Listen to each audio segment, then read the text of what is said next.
여러 번째는 플레이보이 이승만. 소련군은 생판 조선 독립군 세력을 재판에 처했는데 그때 유무죄를 다루는 배심원으로 활동한 사람 중에 한 명이 광복 후 서울에서 임공을 선포했던 여운형이다. 소련은 살아남은 조선 독립군들을 중앙아시아 각지로 흩어버렸다. 홍범도는 카자흐스탄으로 이동해 극장 수의를 하다가 사망했다. 좌익이 개입된 자유시 참변으로 수만 명에 달했던 조선 독립군은 완전히 와해됐다. 외국에서 무장 세력을 운영하는 것은 불가능에 가깝다는 것을 꿰뚫어보는 이승만은 그날의 법을 지키는 범위 안에서 투쟁했기에 세력을 모을 수가 있었다. 반면 과격한 투쟁을 외친 열혈 세력들은 새가 모이지 않아 이승만을 공격했다. 노선 투쟁이 벌어진 것이다. 이승만은 제1차 세계대전으로 미국과 일본의 사이가 좋았을 때는 반일운동을 할 인재를 키우는 교육에 집중했고 미국과 일본이 싸우는 시기에는 강력한 투쟁을 주장했다. 태평양 전쟁 말기 CIA 미국 중앙정보국이 전신이라고 할 수 있는 미군의 OSS 전략정보국은 일본과 비슷하고 일본말을 할 수 있는 조선인들을 특수부대로 만들어 한국에 침투시키려 했는데 그 연결고리가 이승만이었다. 이 사실을 안다면 이승만을 향한 숱한 비난은 노선투쟁에서 비롯된 것이지 이승만이 친일했다는 단서가 될 수 없다는 것이 자명해졌다. 그 미국의 OSS 전략정보국에서 해방 전에 이제 태평양 전쟁 말기 한국에 침투하려고 했던 그 특수부대는 젊은 그 청년들이 중심이 되어 있는데 그 당시 50대인 사업가, 지금 유한양행을 창업한 유일한 박사가 자기 신분을 숨기고 그 안에 있었다는 거죠. 대단한 인물입니다. 이승만 노선이 오히려 현실적이었다는 판단도 할 수 있게 된다. 그런데 두 얼굴은 이것을 신랄히 비판한다. 이승만은 친일파라며. 두 얼굴의 공격은 여기서 멈추지 않는다. 정치인의 치명적인 약점이 될 수 있는 여성 문제를 거론한 것이다. 두 얼굴은 46세 이승만이 그를 숭배하고 하는 22살짜리 오벌린대 여대생 김노디와 여행을 하고 최고급 레스토랑에서 식사를 하고 최고급 럭셔리 호텔에서 잤다고 했다. 그리고는 이승만은 백인 여자들에게 접근해 마치 재벌 2세처럼 최고급 식사를 사주며 데이트를 즐겼다고 주장한다. 하지만 백인 여자가 누구인지는 밝히지 않았다.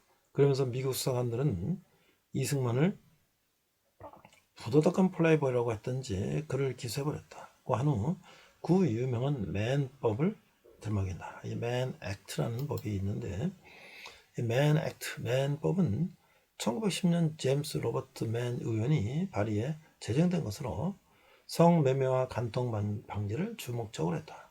남성이 많은 백인 여성을 데리고 주 경제를 넘으면 성매매, 부부임을 증명하지 못하는 남녀가 주 경계를 넘으면 간통으로 보고 일단 조사하게 한 것이 맨법이다.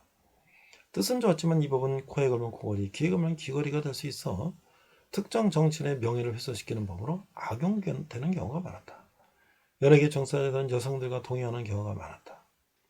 유명한 희극 배우인 찰리 채플린도 이 법 위반으로 조사를 받아야 했다.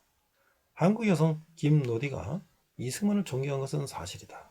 김노디는 이승만이 설립한 한인 기독학원 교장 등을 하며 그의 활동을 열렬히 지지했다. 이승만을 아버지 같은 분, 서러게이트 파더라고 표현한 적도 있다. 두 얼굴은 이승만과 김노디가 맨법 위반으로 1920년 6월 샌프란시스코에서 수사관들에게 잡혀 기소됐다고 주장했다. 그러나 그때 김노디는 샌프란시스코는커녕 캘리포니아주에도 있지 않았다. 이 사건은 통합된 상하이 임정의 대통령이 된 이승만이 중구로 가기에 미국 동부에서 서부로 오는 과정에서 일어났다. 그때는 미일 관계가 좋았기에 여건 없이 중국에 가려는 이승만은 두 나라를 자극하지 않기에 조심스럽게 행동했다. 3.1운동 이승만은 한성정부의 집정관 총재가 됐기에 워싱턴 옮겨가 활동했다. 그런데 상하이 임정에서 대통령으로 추대하자 상하행 배를 탈 수 있는 호놀룰루에서 오면서 조용히 몇 군데서 조선 독립에 대한 연설회 등을 열었다. 그때 호놀룰루 배를 탈 수 있는 샌프란시스코에 도착했을 때 로스앤젤레스의 누군가 맨법 위반으로 이승만과 김노디를 고발했다. 12번째는요. 포토샵으로 사진 조작까지. 그러나 김노디는 캘리포니아에 온 사실도 없으니 이승만을 맨법 위반으로 조사할 수 없었다. 그런데 이승만은 무국적자였다. 당시 미국에는 많은 외국인이 자리를 찾아 몰려들었으므로 무국적자 문제는 노동부에서 다뤘다. 맨법 위반으로 고발된 이승만 문제는 캘리포니아주 노동부로 넘어갔다. 그런데 이승만은 박사학위를 가진 거물이라 노동부는 이승만의 본 거주지였던 호놀룰루에서 판단하라고 호놀룰루 이민국으로 이첩했다. 이승만은 자유롭게 호놀룰루로 가게 된 것이다. 그때 캘리포니아 경찰은 누군가가 이승만을 노리고 있다고 보고 경찰관을 하여금 호놀룰루로 가는 이승만을 경허하게 배려했다. 이승만은 호놀룰루의 저명인세였기에 호놀룰루 이민국 책임자는 무혐의 처분을 하고 이를 캘리포니아 정부가 있는 샌프란시스코에 보고했다. 이 때문에 이승만은 배를 타고 중국으로 갈 수가 있었다. 그러나 두 얼굴은 미국 수사관들은 이승만을 무도덕한 플레이보이라고 판단했던지 그를 기소해버렸다라고 해놓았다. 그로 사람 키를 재는 자를 배경으로 찍은 그래요 피의자처럼 보이게 된 이승만과 김노디의 사진을 방영한다. 김노디는 캘리포니아에 온 사실이 없는데 어떻게 이 사진이 나오게 된 것일까? 결론부터 밝히면 이 사진은 포토샵으로 만든 조작이다. 이승만 연구자인 유영희 교수가 만든 이승만의 삶의 꿈, 중앙일보 간행이라는 책에는 이승만이 김노디를 비롯한 여러 명과 단체로 찍은 사진이 실려있다. 두 얼굴은 이런 사진에서 이승만과 김노디를 떼어낸 다음 피의자처럼 보이게 키를 재는 자를 배경으로 둘이 같이 있는 사진을 찍어 만들어 방영한 것이다. 그리고 이승만이 22살인 어린 여대생과 바람을 피웠다고 한 후 그것으로 모자랐는지 특정하지도 못하는 백인 여성들과 놀아났다는 주장을 했다. 완전한 조작인데 이는 사자에 대한 심각한 명예훼손이 될 수 있다. 두 얼굴 조작에 참여한 인사는 김노디가 샌프란시스코에 있지 않았고 이승만은 샌프란시스코가 아닌 로스앤젤레스에서 고발된 것을 알지 못하고 있었다. 그는 이승만과 김노디가 같이 있었냐는 질문에 고발을 당했다고만 대답했다. 이승만과 김노디가 잘 병으로 찍은 사진에 대해서는 CG 컴퓨터 그래픽도 만들었다고 답했다. 김노디가 캘리포니아에 없었는데 어떻게 이승만이 맨법 위반으로 기소될 수 있는가? 라는 질문에는 기소된 걸 알고 있는데 우리에게 법률 자문을 해준 분들은 기소한 것과 진배 없다고 했는데 라면서 말끝을 흐렸다. 자, 13번째는 이승만 박사의 학위가 왜 문제인가? 이승만은 박사학위에 대한 시비는 더욱 황당하다. 이승만은 1910년 프린스턴대에서 미국의 영향을 받은 영세 중립론 Nationality as Influenced by the United States 1912년에 출간한 논문으로 박사학위를 받았다.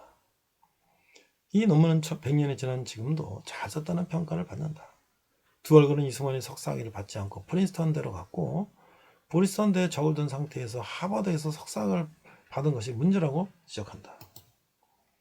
석사과정을 받던 학생이 자기 학점을 들고 다른 대학에 석박사 통합과정을 옮겨가는 것은 지금도 가능한 일이다. 석박사 통합과정생이 소정의 과정을 이수하고 자기 시험을 통과하면 학교는 박사 논문이 통과되기 전 석사학위를 준다. 그런 상이라면 하버드는 이승만에게 부족한 학점을 채우게 한 후 석사학위를 줄 수가 있다. 간단히 이해되는 것을 두 얼굴은 불가능한 것으로 규정해 이승만을 사악한 사람으로 몰았다. 정이 이렇다면 비난을 받아야 할 쪽은 이승만이 아니라 민문연이다. 앞뒤 상황을 살펴보면 이승만은 두 얼굴이 주장하는 대로 친일파도 아니고 플레이보이도 아니었다. 이승만의 문제는 경제를 살리지 못했다는 것, 외교는 달인인데 내치는 잘하지 못했다는 것, 독재를 했다는 것 등인데 이는 이미 숱한 연구소에서 이미 지적했다. 두 얼굴은 추가로 밝혀낸 것이 없다. 그런데도 허위 사실을 근거로 이승만이 친일파에다 플레이보이라는 역사 다큐를 만들었으니 민문연은 그에 대한 책임을 져야 한다. 14번째, 박정희를 칭찬하는 백년전쟁. 박정희를 다룬 백년전쟁은 프레이저 보고서 일부라는 부제를 달고 있다. 이 유튜브 영상은 두 얼굴과 달리 단일 주제로 일관하고 있어 덜 헷갈린다. 1976년 미국에서 박동선을 중심으로 한 코리아 게이트 사건이 터졌다. 그러자 미하원 국제관계위원회가 산하국제기구 소위원회를 하여금 이 사건을 조사해서 1978년 10월 31일 의회에 보고서를 제출하게 했다. 소위원회는 위원장이 프레이저 위원회이기 때문에 프레이저 위원회는 보고서는 프레이저 보고서로 불리게 했다. 이 보고서는 코리아 게이트의 배경을 설명하는데 전체적으로는 박정희의 경제발을 긍정적으로 평가한다. 그러나 중간중간 문제점을 지적했는데 유튜브 영상은 그런 것만 뽑아내는 스토리를 만들었다. 이 때문에 한국의 경쟁 성장은 박정희 공로가 아니라 미국 정부의 친미국가 개발 전략 때문이라고 주장한다.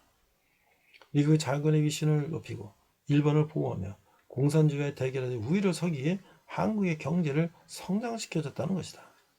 이 영상은 또 일본은 미국의 지시를 받고 한국은 일본의 의존 국가로 만들기 위한 의도에서 한국의 경제 성장을 지원했다고 주장한다. 그러면서 박정희가 다카키 마사오라는 일본 이름으로 만주 군관학교를 거쳐 만주군 중위를 했고 하도 영화계 뱀 같은 남자, 즉 스네이크 바하기로 불렸다고 비꼰다. 박 정권 때 일어난 중권 파동과 화폐 개혁의 문제점도 거론한다. 하지만 누가 뭐라고 비난해도 지금 한국은 세계 8위의 무역대국, GDP 기준 세계 13위의 경제대국이다. 100년 전쟁은 1960년 한국 경제력이 세계 101위일 때 북한은 50위였다고 했는데 지금 한국은 경제대국이 됐고 북한은 150권 밖으로 추락했으니 이는 박정희의 경제성장을 인정한 꼴이 된다. 그런데도 나레이터는 계속 박 정권의 경제정책을 문제 삼으니 민문연의 역사 인식이 의심스러운 것이다. 15번째는 Wag the Dog. 자, 대한민국은 경제성장을 통해 민주화까지 이룩한 나라다. 동하계올림픽과 월드컵 등 대형 국제행사를 거뜬히 치르고 주체사상까지 떠버릴 수 있는 자유공간을 제공했다. 이혁당 재건이 사건에 대해서는 고문을 간 것을 인정해 재심에서 무죄 판결을 내렸다. 민문연이 이러한 민주국가를 친일파가 만들었다고 주장하고 있다. 전형적인 본말전도, 주객전도다. 사실이라는 사상으로 역사를 만드는 전형적인 역사 조작이다. 1997년에 나온 미국 코미디 영화 Wag the Dog는 재선이 어려운 미국 대통령이 전쟁을 일으켜 재선을 도모한다는 내용을 담고 있다. 주가 아닌 종으로 본질을 바꾸려는 노력을 풍자한 것이다. 개가 꼬리를 흔들어 하는데 거꾸로 꼬리가 개를 흔드는 것을 Wag the Dog라고 한다. 민문연의 역사 다큐말로 Wag the Dog다. 대한민국을 만들어온 주류의 노력은 도외시하고 친일이라는 문제만 집착해 한국 역사를 재단하려고 하니 역사 왜곡에 이르게 됐다. 1980년대 사고체 논쟁은 사회주의자들끼리 논쟁이었다. 이 때문에 결론이 한정돼 있어 학생운동을 촉발시켰다. 그러나 그 논쟁을 벌인 세력은 국가발전에 참여한 이들이 아니었다. 이제는 한국의 국가발전에 참여한 세력도 참여하는 진짜 사고체 논쟁을 벌여야 한다. 100년 전쟁은 근현대사 진실을 찾기 프로젝트라는 글귀로 대미를 장식한다. 진실로 근현대사의 진실을 찾고 싶다면 민문연은 사실을 토대로 역사 다큐를 제작해야 한다. 그렇지 않을 때는 그에 대한 책임도 져야 한다. 그리고 북한을 놓고도 똑같은 잣대로 진실한 역사 찾기에 나서야 할 것이다. 이상이 신동로에 게재된 100년 전쟁 이승만 죽이게 된 기사 내용이었습니다. 이상 백목사의 세상 읽기 100년 전쟁 이승만 죽이기였습니다.